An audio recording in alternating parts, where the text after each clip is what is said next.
السلام عليكم. لا تنسوا الإعجاب بالفيديو والاشتراك في القناة تشجيعا لنا لنستمر بنشر المزيد إن شاء الله. أهلا بكم في قناة جود نيوز.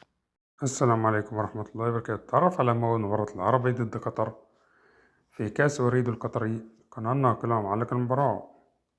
يلعب اليوم فريق العربي القطري ضد فريق قطر في الجولة الثالثة من كأس أوريد القطري. تنطلق المباراة في تمام الساعة 8 مساء بتوقيت سوريا والعراق والسعودية ومصر، وتنقل المباراة عبر قناة الكأس الرياضية الأولى بتعليق المعلق سمير اليعقوبي. نأمل منكم ترك توقعاتكم عن نتيجة اللقاء.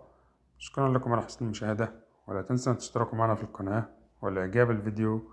وما توقعاتكم لبطل الكأس القطري لهذا الموسم؟